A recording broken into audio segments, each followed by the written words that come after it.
नई दुल्हन नया घर एपिसोड 12। डगमगाता विश्वास। सुबह का समय। सुहानी मंदिर के सामने बैठी है। आंसू बह रहे हैं। सुहानी मन में, हे भगवान, मैंने कुछ गलत नहीं किया, फिर क्यों बार बार मुझे ही दोषी ठहराया जाता है। पीछे से आरव आता है लेकिन चुपचाप खड़ा रहता है। सुहानी मुड़कर उसे देखती है। सुहानी रोते हुए, आप भी मुझे दोषी मानते हैं क्या? आरव नजरें झुका लेता है, कुछ बोलता नहीं। हॉल में रिया धीरे से आरव के पास आती है। रिया, आरव, मैं तुम्हें बचपन से जानती हूं। तुम जैसे ईमानदार इंसान को ऐसी पत्नी मिली जो चोरी करे, दुख होता है देखकर। आरव गुस्से से कुछ बोलने ही वाला होता है लेकिन उसके चेहरे पर उलझन है। दादी सबको दिलासा देने की कोशिश करती हैं। दादी, मुझे यकीन है मेरी बहू निर्दोष है।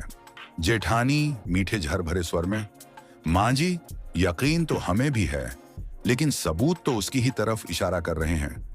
अब समाज क्या कहेगा? कमला देवी सिर हिलाकर सहमति जताती हैं। रात आंगन में सब जमा है। सुहानी सबके सामने खड़ी होती है।